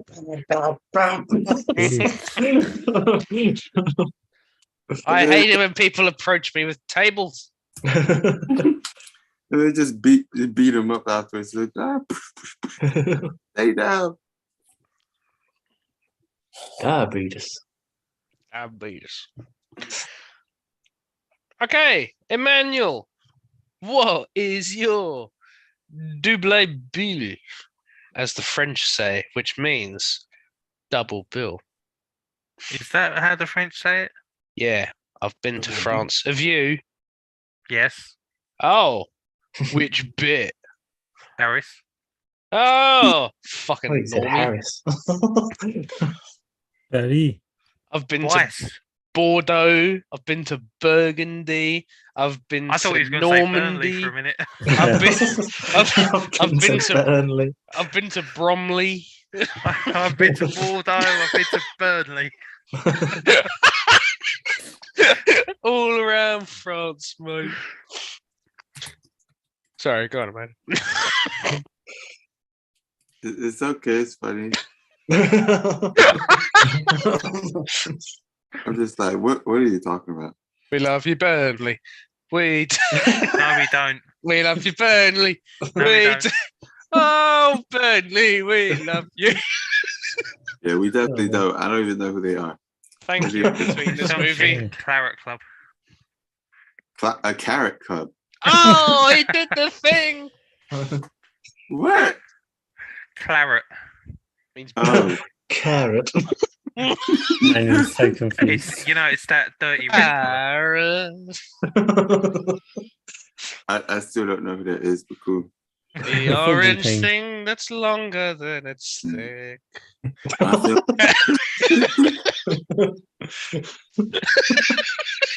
Let the man say. Oh, sorry. oh, man. Oh, man. My double bill is avocado and toast. All right, peace. But no, of course not. I wanted to joke around and say Despicable Me 1 and 2, but I'm not gonna do that. So, huh? He's a be honest. relatable villain. I You wouldn't want mind. to I'd steal the watch moon? them. I guess it would score better than Shark Boy Lava Girl. Yeah, it would definitely. Most definitely. I actually like. But so the first one Camilla suggested, which is The Skin I Live In. Oh, nice. Oh, I've actually seen that. That's just an interesting one. And it was hard to try and pick a film that tried to tackle a similar subject matter, because when you ask the internet, oh, what's a similar film to this? They give you Old Boy and so many random films that have nothing to do. Yeah, there's nothing like it. Yeah, nothing to do with any of the subject matters that are in The Skin I Live In, except the fact that it's a thriller. If It's your like- second film is Morbius, I'm going to lose my mind. No, I have not seen that film. Hmm. Anyway. Good. So there were a few films, I'll tell you ones that I didn't pick. The Face of Another, which is like a 1966 Japanese film, which is free on YouTube. But I was worried it might actually be like too boring. I'm not. It's like a 2 to 3 hour film. It's not even messed up. It's just like it's a very old, well shot film, but there's like almost no music. There's not much dialogue, and it's a lot of like, okay, I'm just watching him do something. Is that it? But the one I picked in the end is Phoenix. It Phoenix. has a kind of similar matter in it, to The Skin I Live In. So I was like, cool. There was another one I was thinking of, but it's not actually out yet, and I'll pick that probably in the future. It's like a film festival thing. It's technically out already, but not in the UK cinemas. That's it. It's like out in other countries. What is it? But I'm not saying because I want to pick it. Yeah, Rob. The first Yeah. one that you picked, I'm pretty sure Eb recommended it to me on the way to your wedding. Oh, really? Yeah. Cool. Oh, wait. Oh, no, now I need to clarify this. What? Are you Wait. sure it wasn't me, Pat? No, I remember having the conversation with Eb. Hmm. Wait, no. It's not got Antonio Banderas in it. Yes, Yeah, that's it. yeah. The Skin I Live In, yeah. Oh, no. I think that's what we're talking about there. Oh, no. Uh-oh. What? Eb's described this one to me. Uh-oh. Oh, no. It's a messed up film. I mean, it's not like anything like the other I'm looking films, forward to this. Oh, my but God. it's very, very unique and interesting. Eb's going to What was fucking the love second this. one again? I sort of missed it because I lagged out. The Phoenix, The Phoenix. I think. Oh, yeah. Another film it said was related to it was Vanilla Sky. I was just like, Oh, really? what? Like, there was the I don't understand what the internet was going on about, to be frankly honest. I was just like, this makes no sense. Is it the 2014 Phoenix, Emmanuel? Yeah. Yeah. Is there another one? It's just one of those titles where there's like loads that come up if you search it. Okay, fair enough. Yeah, 2014. I'll share it on the Facebook group. Yeah. Obviously I haven't seen either of them, so we'll see how this goes. Oh, you haven't? Oh, damn. Oh, this is going to be 2 weeks in a row where the pickers picking films that they haven't seen. Yeah. Can't believe you've done this. What? The Skin I Live In. Mm. Sorry, Eb's described this film to me in acute detail. I'm so excited. She's gonna fucking love this. Oh yeah, because she's seen it before. Yeah, honestly, she when she goes, "Whose pick is it this week?" and I go, "It's Emmanuel's," and she goes, "Nah, that's fine. I'll skip this one." she's gonna watch this one. Yeah. Yeah. Oh, I'm so For once? excited. I said for once, I guess. Yeah. Oh my gosh, she's gonna be so happy. I can't wait. It's really weird timing that you've picked this, man, because like there was on Reddit the other day, somebody was like losing their mind because Pedro Almodovar, the director, had posted a picture of himself with Dua Lipa, and they were like, "Oh my god, what does this mean for both of them?" And I was like, "Okay," but yeah, it's weird that you picked it like the same week that that's been going on. Rob's into the I'm to so the celebrity confused. scandals. What does this have to do with Dua Lipa? The director of it posted a picture of himself with her, and everyone was like, "What does this mean?" They either met or it's like the biggest affair of the century. No in between. Or they're just mates. Yeah. Oh, the director of The Skin I Live In. Yeah, Oh, that is random. Saying that, on my like search for like related films, and obviously how Vanilla Sky is not related, Mhm. I didn't realize Vanilla Sky was a remake. Yes. Yeah. Yeah, the original didn't seem like the best quality, but it obviously it has one of the same it has the same main actress in it. So it's like, oh, that's kind of